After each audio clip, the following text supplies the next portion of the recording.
Omedetou gozaimasu! Happy New Year, everybody! It is I, kfel. So, I've been living in Japan now for around 9 months, and I'm slowly creeping up to my 1-year anniversary of living in this wonderful city of Tokyo, Japan. Honestly, it's been really fun. I've met a lot of new people, I've had a lot of experiences, I've had my first New Year's in Japan. And with a new year comes with new resolutions, obviously, because we have to leave things in 2024. So today, I'm going to be talking about 10 things that I will no longer be doing, / will not be doing during my time in Japan for 2025 this year. So without further ado, let's just get right into it, shall we? Starting off really strong, my first thing that I will not be doing in Japan in 2025 is drinking alcohol.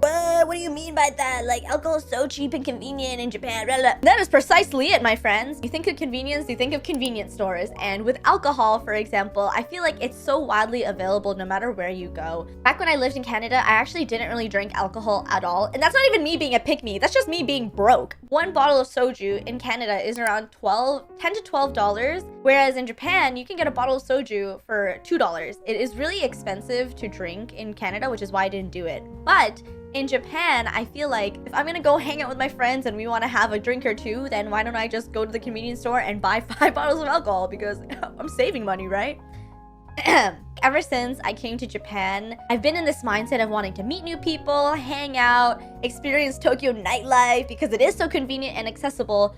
But I think I spent a lot of the last 9 months drinking and partying and going to birthday parties and events and all of this stuff. Eventually, I started to feel it in my bones, like, I don't know. And on top of that, one of the other big reasons that I will no longer be participating in the alcohol culture is because I actually have a condition called PCOS, which is polycystic ovarian syndrome. But because of that, I become easily inflamed with certain ingredients and things that I put into my body. So in an effort to become more health conscious and to protect how inflamed my body is, I just think that it's better for my overall health to just forego the alcohol and perhaps drink something better like oolong tea and hot chocolate and water. Moving on to the second thing that I will not be doing in Japan. Gachapons!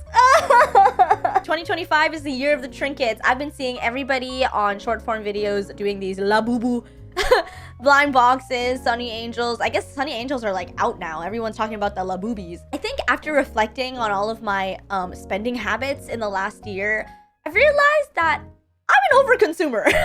And maybe I also have a small shopping addiction. So when I think of the root cause of why I've spent so much money on gachapon, I think it's 2 things. I think one, it's the novelty of gachapon because a lot of things in the gachapon will rotate. And then the second one being, I think I'm still kind of in this like tourist mindset where I'm like, oh, I need to get this gachapon now or else I'm never gonna see it again. If I think that way, every time I see a gachapon that I want, that's like already $3 to $4 per gachapon. And if I don't get the thing that I want, I have to do it again. Another thing that I've realized being here is Mercari literally has every gachapon ever. There's always people who will do the gachapon and get the ones that they don't want and then sell the ones that they have multiples of on Mercari. So, as a solution, I will just be going in Mercari and looking for exactly what I want so that I will win every single time. No gachapon, no trinkets.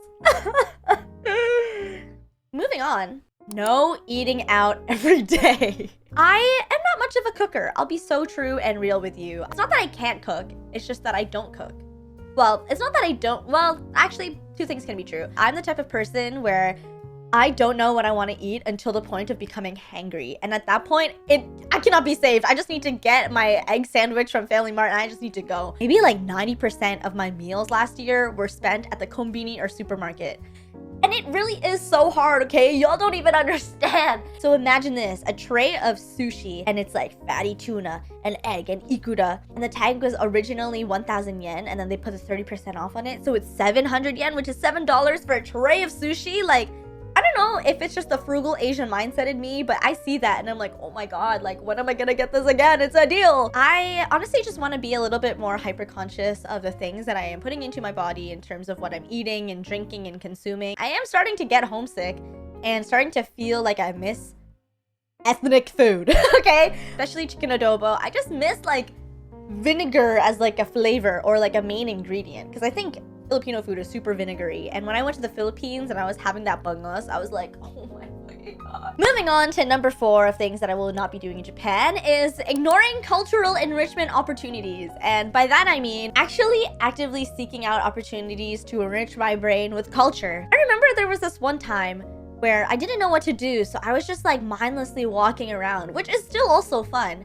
But then I found out at like 2 minutes before this event closed that there was a bread festival in Setagaya Park, which I was in the area of, and I just didn't know because I didn't do any research. I need to be better at seeking out all of these cool events, because that is the one thing that I really like about Japan, is that there's otaku for every little niche thing possible. If you like sports cars, there's probably a sports car festival. If you like, I don't know, like BL anime, there's probably a BL anime fan meetup on the weekend. If you like turtles, there's definitely like a turtle fan club somewhere. When I really think about it, I'm like, damn, Japan really does have more of these. I just need to actively look with my eyes and not my mouth. So I think the thing that I will not be doing is ignoring these opportunities, because there are so many, and I think I just have to take it upon myself this year to look into them. And for number 5, we have one that's pretty straightforward, and that is no more one-time use plastics. And oh my god, let me tell you. If you've been to Japan, you've probably noticed that there is one-time single-use plastics for pretty much everything under the sun. Perhaps it is just a minute difference, but I think I do this year want to be more actively aware of when I can say no and when I do have control over that. Because also, my cupboard right now is filled with plastic bags, and I don't need it. I don't need it anymore. So yes, that's pretty straightforward.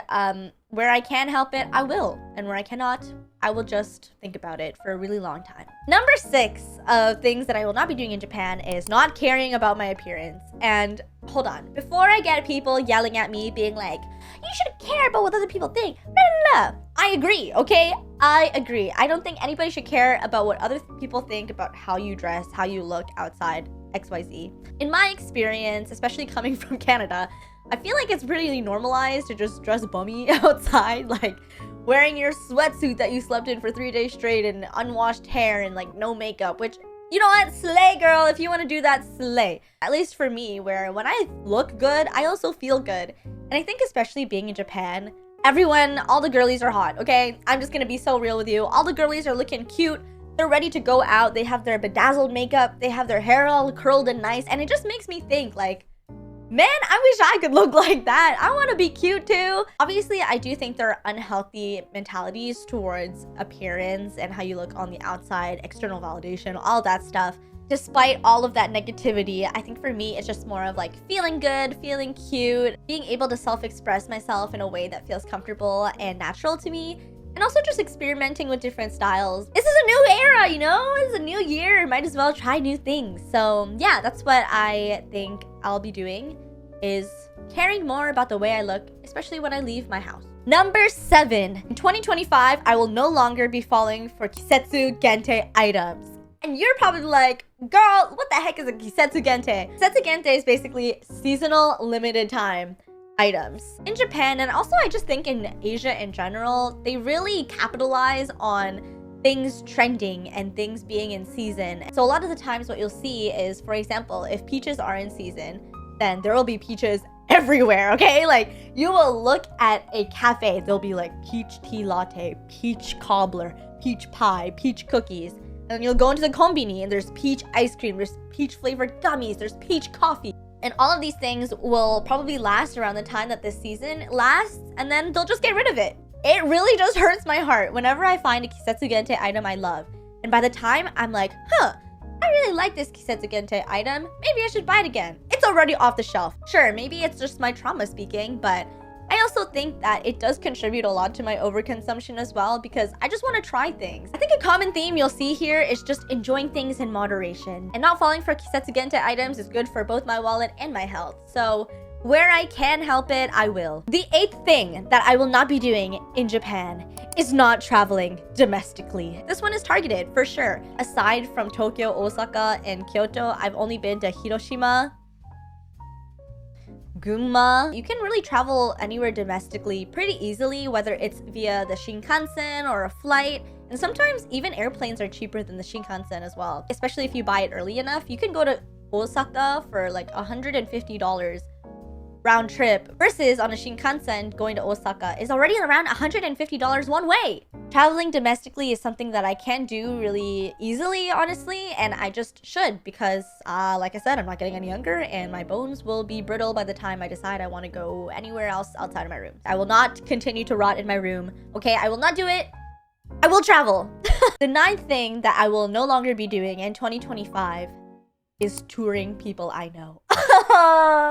It sounds so mean. I'm sure some people who have moved to Japan or have moved abroad can relate to this, but I feel like before I moved here, anytime I would tell anyone I was moving to Japan, I would always be like, yeah, like come visit, I'll tour you around, I'll show you my neighborhood and my stomping grounds. To my surprise, people actually followed through with that. I mean, these are the consequences of my own action. And I love it, okay? Don't get me wrong, I love it when people come to Japan because there's so much to see and it's always so exciting for me to like see it through their eyes for the first time. If I had all the energy in the world, I would tour with everybody and see things for the first time, but these things cost money and time, and I think it is really just unrealistic and unsustainable for me to continue to tour people, like literally every person that comes to Japan. As an alternative, myself and a couple of friends have put together a Google map that is really extensive. It has things like bars that I recommend, cafes, restaurants, sightseeing, shopping. Basically, my personal curated list of recommendations to people who are coming, even if I'm not there to personally guide them to those places.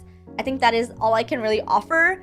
And obviously this does not apply to people like my immediate family or close family and close friends. Like I do still want to meet people, don't get me wrong. It's just, like I said, being a little bit more selective with who I'm touring, when I'm touring, and like what exactly I'm touring. And finally, last but not least, we are on the 10th thing that I will no longer be doing in Japan for 2025, and that is not speaking Japanese. All of my friends are super international. Everybody speaks English, or everyone's native language is English, and so pretty much 95% of my week is spent speaking English.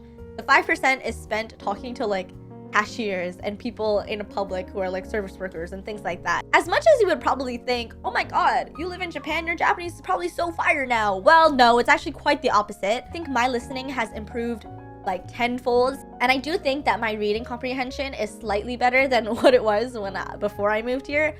But my speaking is もうダメですよ、マジで。自分の日本語レベルは結構低いかなと思います。I do want to become better at speaking Japanese, especially as I want to start making more business connections here.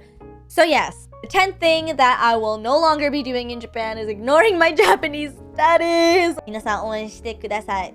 And so with that, those are my 10 things that I will no longer be doing / will not be doing in Japan for 2025. I mean, I don't know what you all think. Actually, don't tell me because that makes me nervous. I don't expect myself to be perfect right off the bat. I think things will take time. I already kind of gave in to a Nyako-sensei gachapon, but it's fine. That's it. I hope you all enjoyed this. I'm so curious to know your resolutions because I honestly was like writing mine in a cafe and I was like, can I even do this? Yeah, let me know in the comments below what your 2025 resolutions are, what you think about mine. If you can relate to any of them at all, I would love to hear it. And I hope this year is fruitful and warm and successful for each and every one of you watching. And yes, thank you so much for being here and listening to me rant. This is my only safe place, so please subscribe. You think I'm joking, but I'm not, lol. Okay, anyway, see you all next time. Thank you so much for watching. Bye bye.